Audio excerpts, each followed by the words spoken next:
Abramos nuestras Biblias en Primera de Tesalonicenses, capítulo 2, por favor.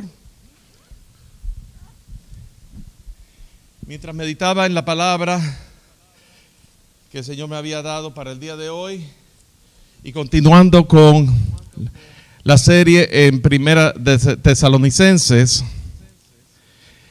la pregunta que el Señor me traía, impresionaba en mi corazón, es ¿por qué estamos aquí? ¿Por qué venimos y nos congregamos? ¿Para qué? Eso me trae una conversación que yo tuve hace varios años con mis hijos, específicamente con mi hijo mayor, cuando él se fue la noche antes de irse a la universidad.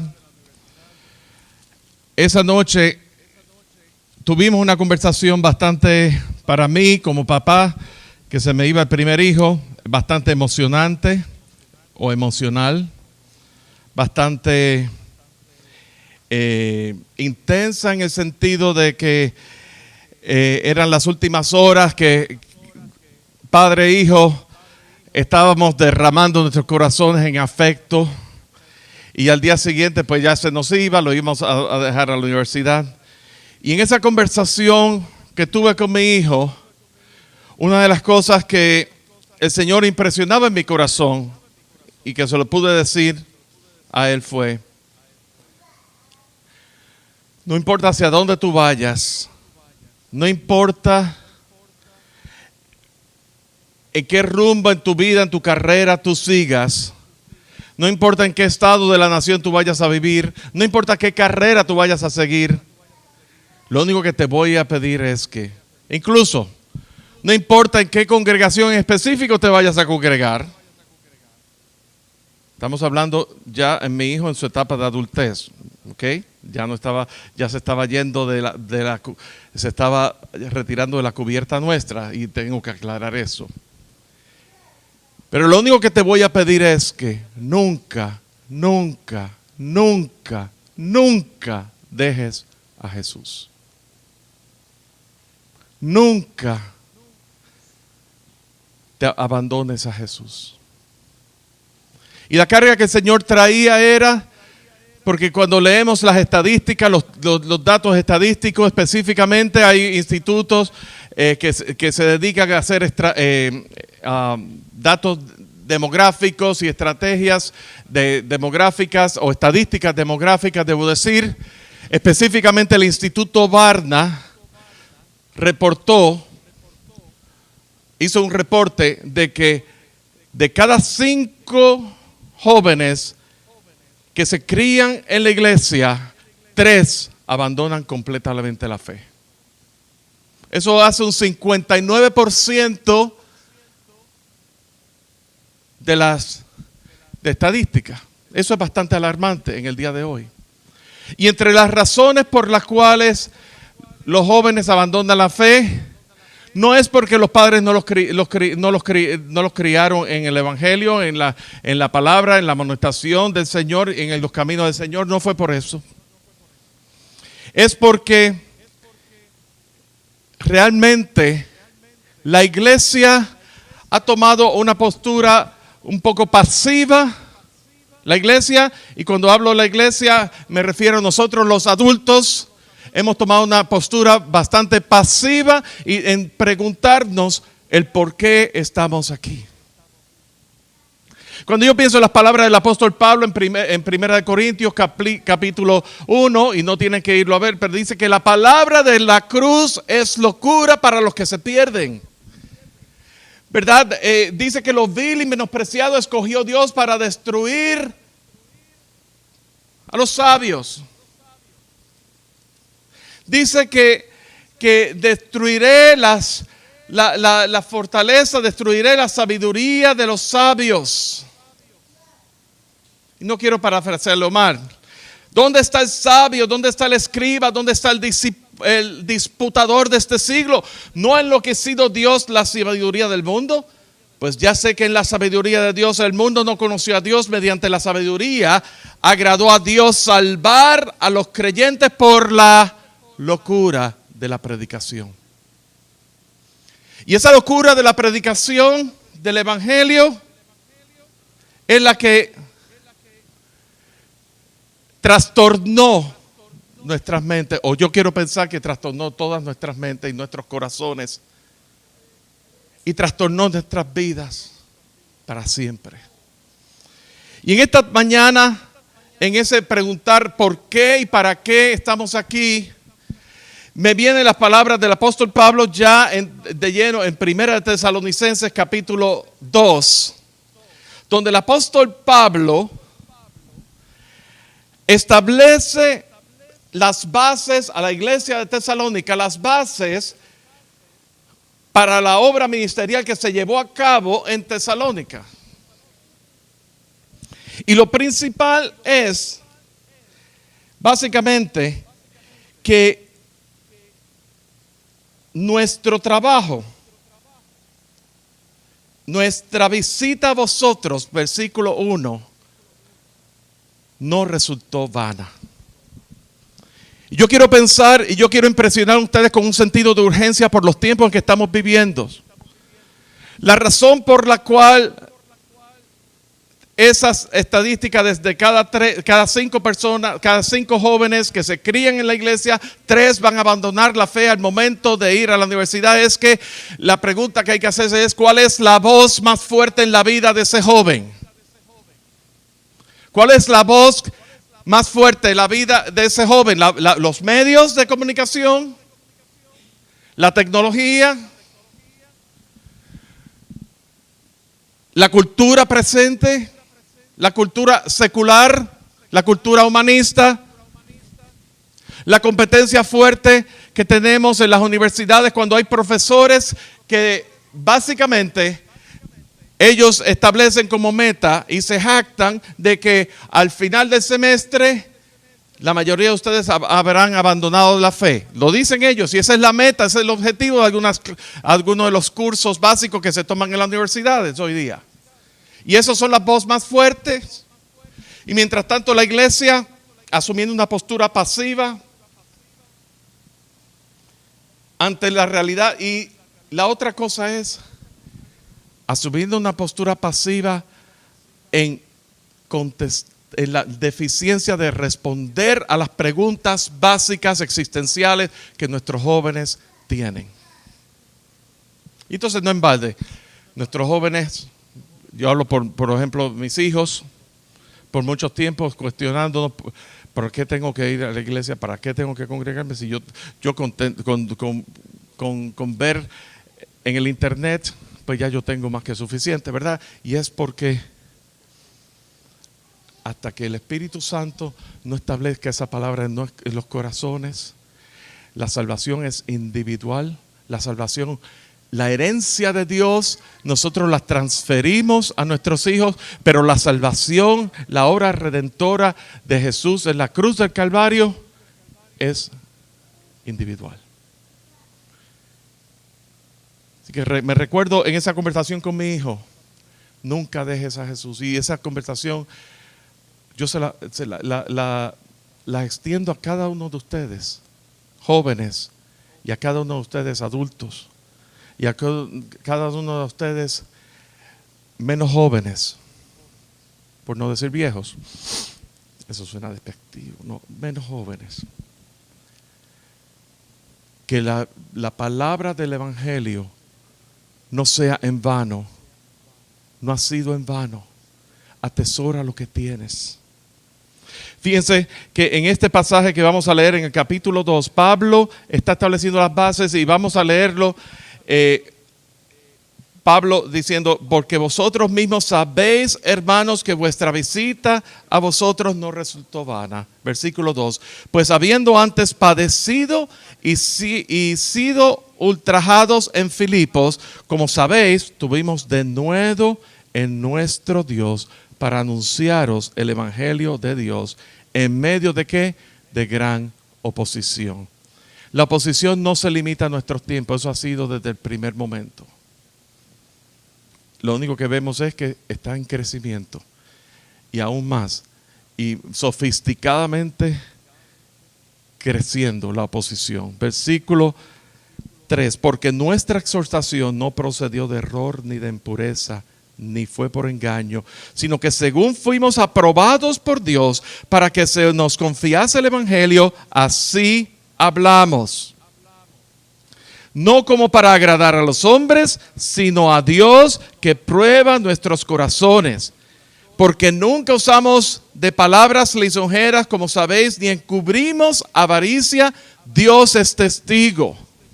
Ni buscamos gloria de los hombres, ni de vosotros, ni de otros, aunque podíamos seros carga como apóstoles de Cristo. Antes fuimos tiernos entre vosotros como la nodriza que cuida con ternura a sus propios hijos. Tan grande es nuestro afecto por vosotros, que hubiéramos querido entregaros no solo el evangelio de Dios, sino también nuestras propias vidas, porque habéis llegado a sernos muy queridos. Porque os acordáis, hermanos, de nuestro trabajo y fatiga, como trabajando de noche y de día para no ser gravosos a ninguno de vosotros, os predicamos el evangelio de Dios. Vosotros sois testigos, y Dios también, de cuán santa, justa y irreprensiblemente nos comportamos con vosotros los creyentes. Así como también sabéis de qué modo, como el Padre a sus hijos, exhortábamos y consolábamos a cada uno de vosotros, y os encargábamos que anduvieseis como es digno de Dios, que os llamó de su reino a su reino y gloria.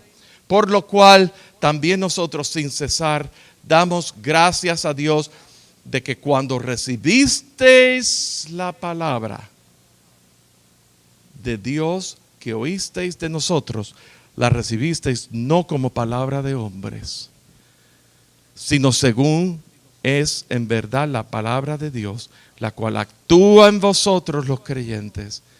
Porque vosotros, hermanos, vinisteis a ser imitadores de las iglesias de Dios en Cristo Jesús que están en Judea, pues habéis padecido de los de vuestra propia nación las mismas cosas que ellas padecieron de los judíos, los cuales mataron al Señor Jesús y a sus propios profetas y a nosotros, y nos expulsaron, y no agradan a Dios, y se oponen a todos los hombres, impidiéndonos hablar a los gentiles para que estos se salven. Así colman ellos siempre la medida de sus pecados, pues vino sobre ellos la ira hasta el extremo. Pero vosotros, hermanos, nosotros, hermanos, separados de vosotros, nosotros, Pablo, su ministerio, su equipo ministerial que estuvo allí, separados de todos ustedes por un poco de tiempo, de vista, pero no de corazón, tanto más procuramos con mucho deseo ver vuestro rostro, por lo cual quisimos ir a vosotros, yo, Pablo, ciertamente, una y otra vez, pero Satanás nos estorbó. Porque ¿cuál es nuestra esperanza o gozo o corona de que me gloríe? ¿No lo sois vosotros delante de nuestro Dios, Señor Jesucristo, en su venida? Vosotros sois nuestra gloria y gozo. Y el Señor bendiga su palabra. Queremos considerar las preguntas que hice al principio: ¿por qué estamos aquí? Cuando digo por qué estamos aquí, no me quiero limitar a estar aquí físicamente. ¿Por qué domingo tras domingo? ¿Por qué día a día? ¿Cuál fue la diferencia que hizo el evangelio en nuestras vidas? Esa es la pregunta, esa es la raíz de la pregunta en sí, más allá de venir a la iglesia. ¿Me doy a entender? ¿Cuál es la raíz? ¿Cuál es la causa? ¿Qué es lo que nos mueve para nosotros llamarnos seguidores de Cristo? La primera pregunta es esa. La segunda pregunta es: ¿hasta qué punto el ser seguidores de Cristo marca nuestras vidas más allá de cuando estamos aquí presentes? Marca nuestras vidas en nuestros hogares, aún con aquel familiar que vive en nuestras casas, que no conoce al Señor, en nuestros compañeros de trabajo que no conocen al Señor, en el mundo en que nos desenvolvemos, que nos tenemos que desenvolver por cuestiones de responsabilidades de la vida, delante de personas que no conocen al Señor, o delante de aquellas que conocen al Señor y de las que no conocen al Señor. Somos seguidores de Cristo. La marca de Cristo está en nuestras vidas en ese punto. Y esas son preguntas. Porque Pablo el Evangelio marcó la vida de Pablo al punto de que él pudo proclamar a Cristo en medio de una atmósfera en el ministerio, en el versículo 2, de oposición y padecimiento. ¿Cuántos de nosotros hemos pasado oposición? No, cuando digo oposición, muchas veces en la iglesia escuchamos que llamamos oposición a cuando las cosas nos salen mal. Cuando tenemos planes, yo quiero salir a hacer esto y esto y esto con mi familia y de repente se me explotó una llanta del carro y a eso le llamamos oposición. Eso es una oposición a los planes nuestros, pero eso no es la posición que Pablo está hablando aquí. La posición que Pablo está hablando aquí tiene que ver con aquello de el ser embajadores de Cristo, el ser seguidores de Cristo y el que la luz de Cristo sea vista en todo lugar donde nos volvamos y nos desenvolvemos.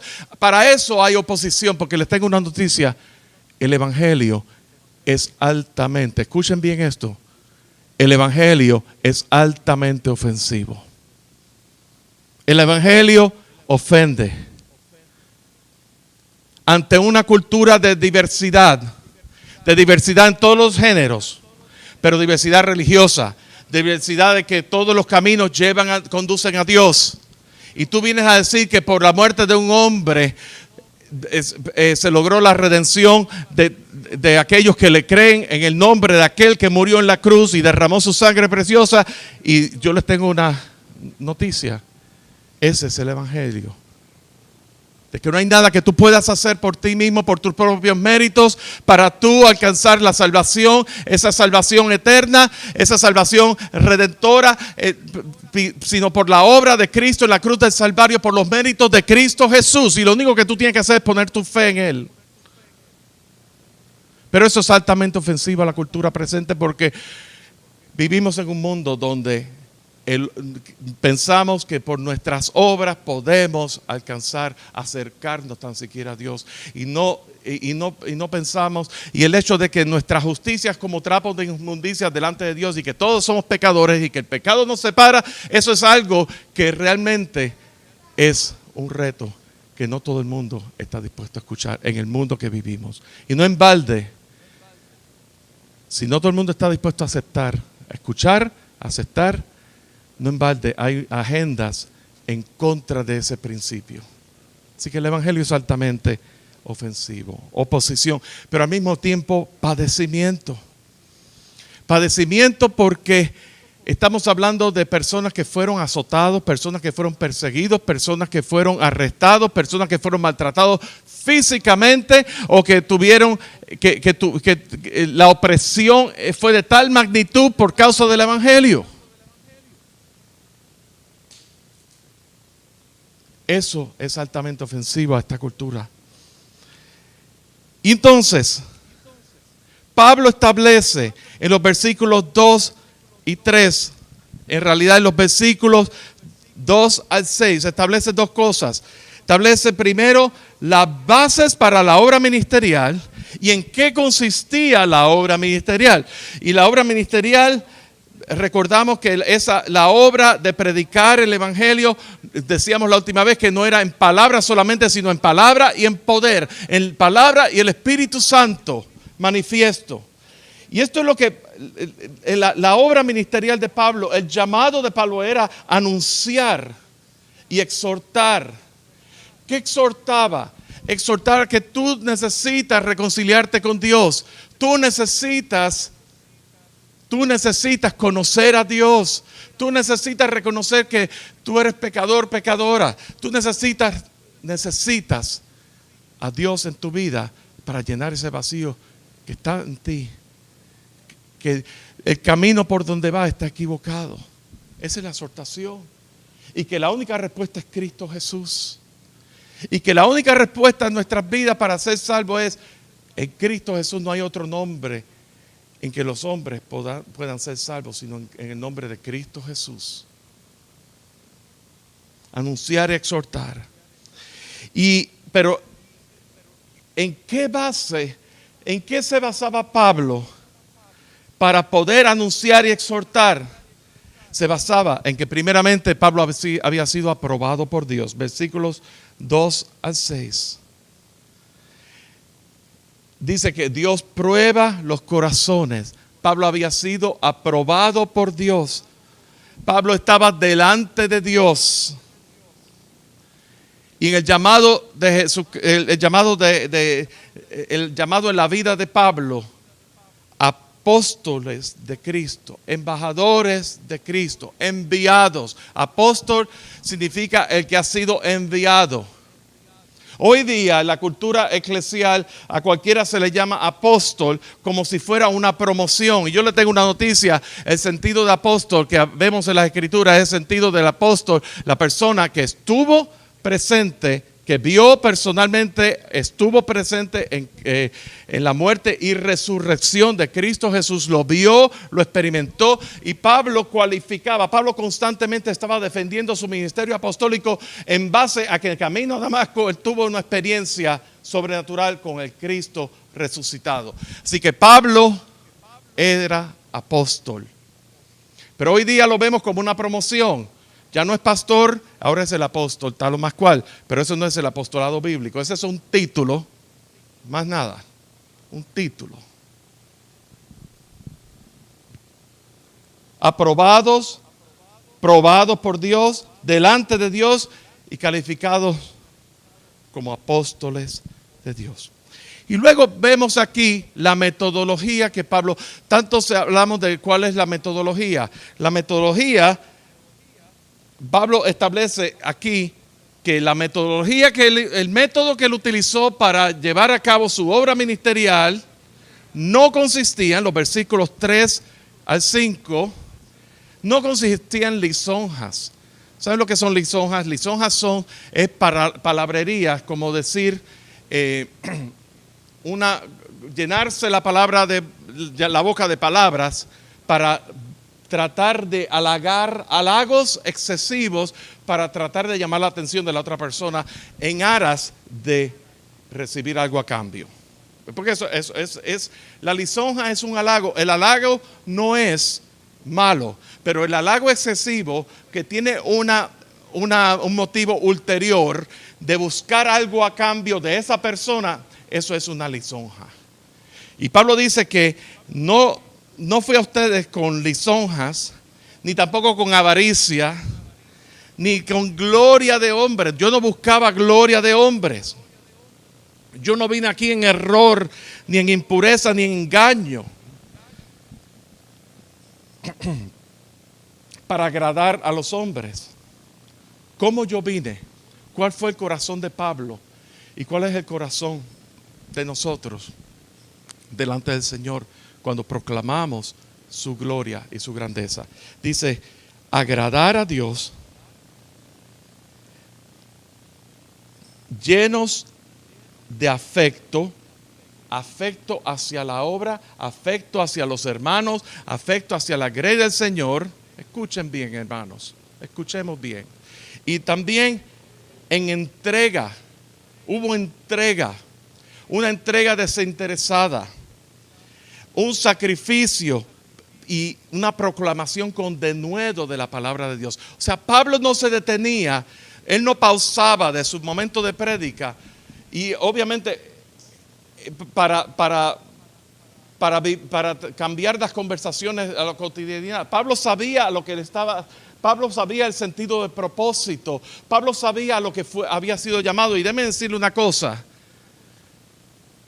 Pablo estaba tan al tanto de la realidad de que los tiempos eran cortos en aquella época y aún más todavía, y el sentido de urgencia por la proclamación del reino de Dios era inminente, y él no quería perder el tiempo hablando bobadas, sino que proclamando las cosas del reino de Dios, aún en la cotidianidad, aún mientras estaban comiendo en esa cosa. Recuérdense que Pablo se estaba dirigiendo a una iglesia que era recién convertida,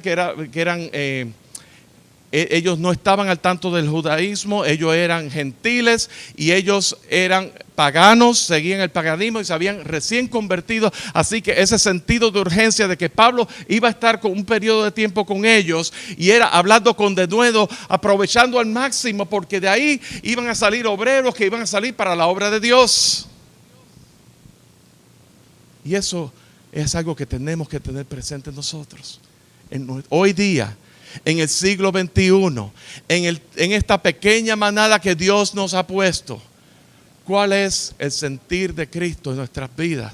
¿Cuál es el sentido de urgencia que Dios está poniendo en nuestros corazones? ¿Para qué estamos aquí? ¿Por qué estamos aquí? ¿Por qué nos llamamos seguidores de Cristo? Somos seguidores de Cristo en la parte, lo que tiene que ver con los rituales, la religión, las tradiciones. ¿O somos seguidores de Cristo en una entrega incondicional, dispuestos hasta dar la vida, cueste lo que cueste? Dispuesto a poner a un lado toda la vida, cualquier otra vida que no le agrada al Señor, en aras a fin del reino de Dios, de la expansión del reino de Dios. Y esa es la pregunta que nos tenemos que hacer todos en esta mañana.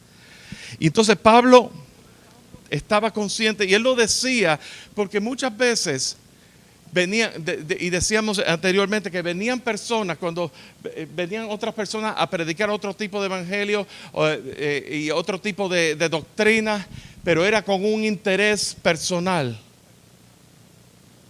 Imagínense cómo era la cosa de que Pablo aún decía que él practicaba la generosidad. Ellos trabajaron para no serles gravosos a ellos. Ellos vendían tiendas y fabricaban tiendas y todas esas cosas para ellos levantar fondos, para ellos poder seguir con la obra ministerial, para que esos hermanos, para no serles gravosos a los hermanos, para mantener la pureza de la palabra. Pero fíjense, Pablo mismo decía que nosotros hubiéramos podido, siendo apóstoles de Cristo, nosotros hubiéramos podido, ¿verdad? Versículo 6, aunque podíamos seros carga como apóstoles de Cristo. Pablo sabía que ellos podían ellos podían pedir apoyo en el ministerio y no estaba mal en ese asunto. Pero Pablo tenía una prioridad de la proclamación y el discipulado y el equipamiento de líderes y de la expansión del reino de Dios. Pablo en el versículo 10, vosotros sois testigos y Dios también de cuán santa, justa e irreprensiblemente nos comportamos con vosotros los creyentes, así como también sabéis de qué modo, como el Padre a sus hijos, exhortábamos y consolábamos a cada uno de ellos. Eso me habla a mí de la severidad del llamado. Mis amados, el llamado, todos nosotros aquí presentes hemos sido llamados.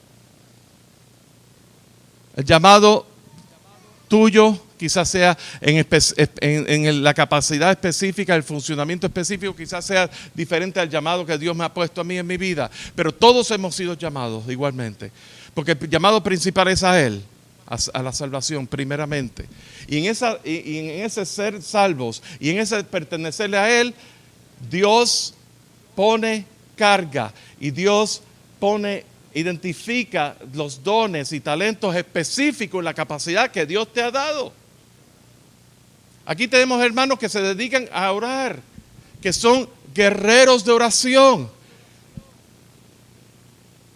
Y cuando vemos que son guerreros de oración, estamos hablando de que personas, hermanos, aquí mismo presentes entre ustedes, guerreros de oración que se dedican horas en oración día a día, orando, intercediendo. Y esos son ministerios que Dios ha puesto, que no son visibles en cuanto a, yo no sé si ese hermano o hermana es guerrero de oración, pero es un ministerio de servicio al Señor,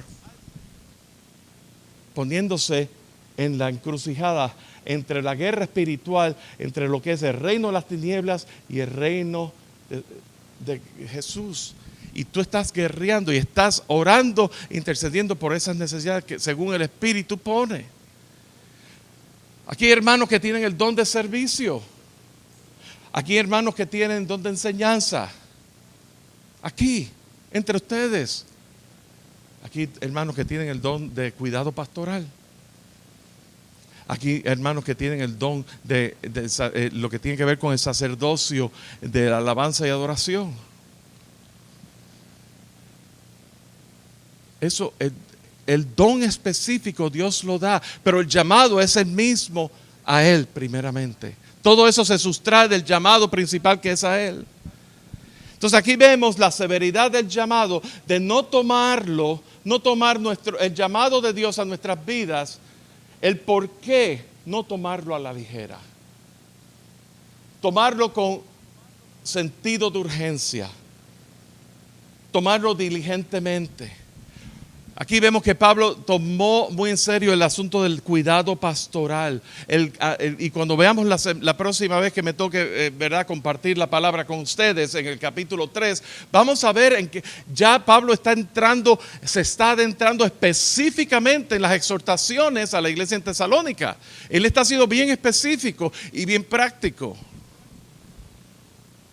en cuidado pastoral, cuidando el andar en el Señor.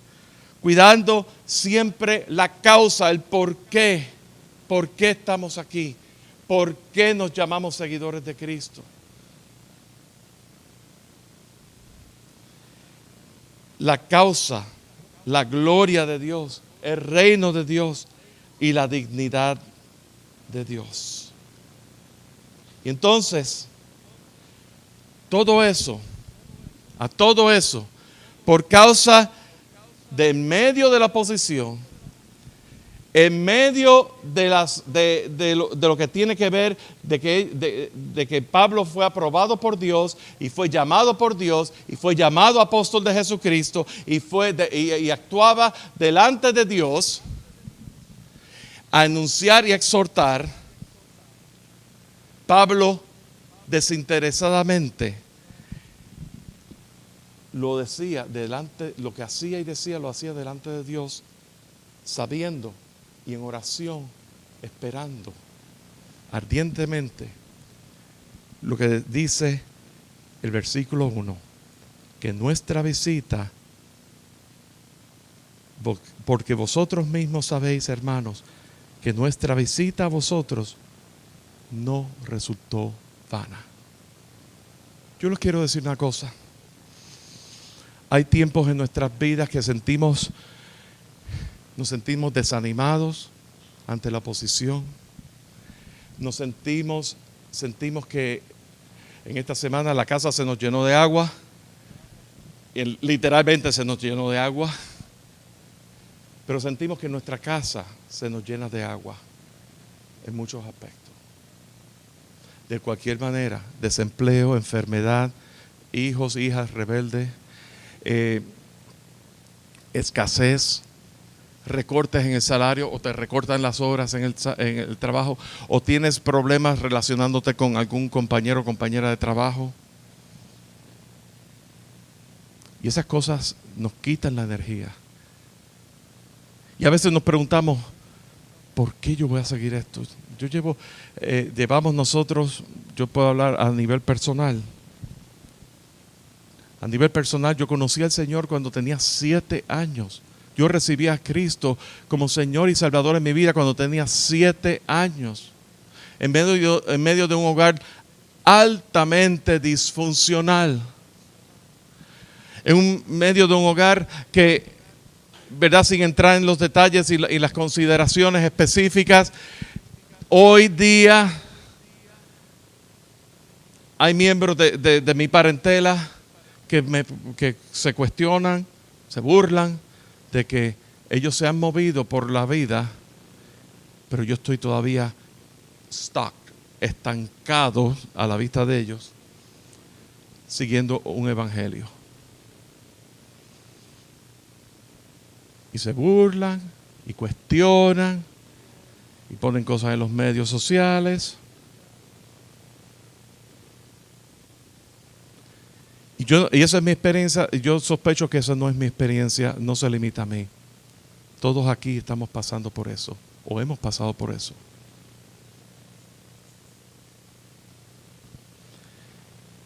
Si bien el caso de que Pablo reconocía que estaba delante de Dios, y la visita de Pablo a Tesalónica no fue en vano, como embajador de Cristo. En otras palabras, quiero llevarlo a un plano aún mayor. Como ministro del Evangelio de nuestro Señor Jesucristo, la iglesia en Tesalónica recibió la visita, sí, de Pablo, pero fue un tiempo de visitación de Cristo Jesús sobre sus vidas, porque ahí vino salvación y ahí vino proclamación.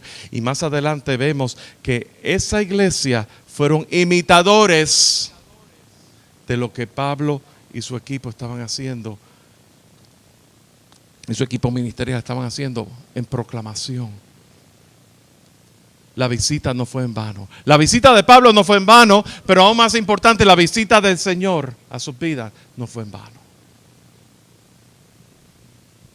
Y lo que mismo Pablo dice en 1 Corintios capítulo 1 que leíamos al principio, la cruz de Cristo no fue en vano. Yo quisiera que en este momento inclináramos nuestros rostros y consideramos, mi oración delante del Señor es ser lo más breve y al punto posible. Y yo espero y confío en el Señor, y mi oración es que eso ha sido mi cometido, ¿verdad? Que esa meta se haya llevado a cabo. Pero yo quisiera que usted cerrara los ojos y pensara en ese momento específico en que usted recibió el Evangelio de Cristo Jesús, usted escuchó la palabra del glorioso Evangelio y usted respondió que sí. Y yo quiero que usted piense y usted medite y usted reflexione qué usted sintió en ese momento cuando usted recibió a Cristo Jesús como Señor y Salvador en su vida.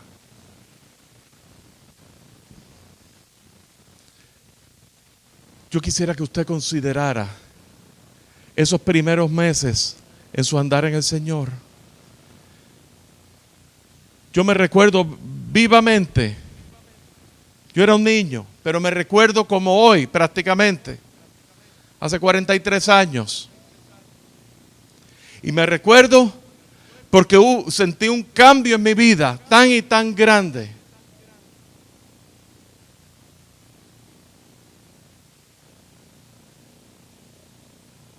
Y la otra cosa que quisiéramos considerar es, ¿qué pasó?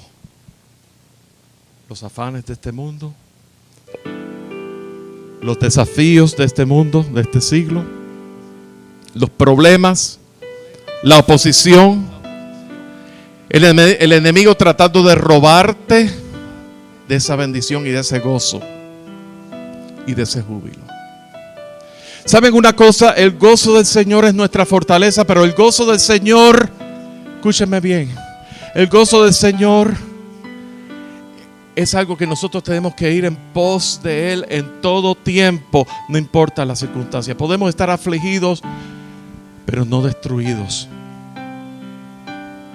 Podemos estar pasando por momentos tristes, pero dentro de nosotros hay un gozo que destila la vida de Cristo en tu vida y la mía, a pesar de nuestras tristezas, a pesar de nuestras circunstancias.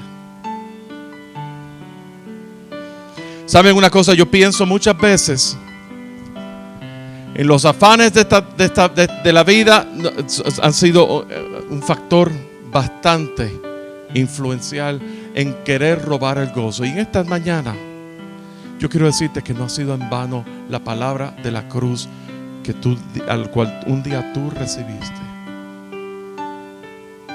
Yo quisiera pedirle al pastor Julio que pase adelante y me acompañe aquí, y yo lo voy a pedir a algún hermano que necesite oración específica. Esto no estaba planificado y yo siento un sentido de urgencia, y aquellos hermanos que sientan la necesidad de oración específica para que Dios restaure el gozo de la salvación en tu vida.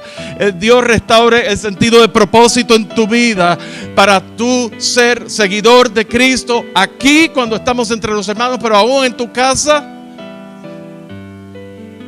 Queremos orar por ti y ponerlo al pie de la cruz, delante de Cristo. Y si tú sientes, yo le pido al pastor Julio que venga ¿verdad? Y ore y me ayude a orar por ustedes. Pero si ustedes, como aquí reconozco, esto no es la iglesia de Pepe Vaz, ni de Julio, ni Comunión de Vida. Esta es la iglesia del Señor, el cuerpo sacerdotal, donde hay diversidad de dones y ministerios, aún en medio nuestro. Y en esa diversidad de dones y ministerios, si Dios te ha puesto en tu corazón orar por alguna persona que esté aquí delante, no tengas duda en venir, en poner manos y orar por esa persona. Y vamos a estar aquí presentes. En el nombre de Cristo Jesús, Señor. Padre, levántate en esta tarde, en esta mañana. En el nombre de Cristo Jesús, Señor. Aquello que el enemigo ha querido robar, aquello que el enemigo ha querido venir a traer distracción a nuestras vidas, aquello que aún las cosas del día a día, las cosas de los problemas, el estar inmersos en nuestras propias circunstancias, Señor, nos hacen quitar la vista de ti, Señor, y ponerla en nuestras circunstancias, Señor, y eso nos roba el gozo y nos roba el sentido de propósito. Y viene la pregunta: ¿por qué estamos aquí, Señor? Pero tú tienes la respuesta. Estamos aquí porque hemos sido alcanzados a misericordia por tu gracia, la gracia insuperable en Cristo Jesús. En el nombre de Cristo Jesús, levántate en medio de tu iglesia. En el nombre de Cristo Jesús, levántate en cada uno de tu pueblo aquí que está presente y los que nos ven en sus casas. En el nombre de Cristo Jesús, Señor, renueva el Espíritu Santo en nuestras vidas para que, Señor, podamos verte a ti solamente en medio de todo, Señor. En el nombre de Cristo Jesús. Gracias, Señor. Gracias, Señor.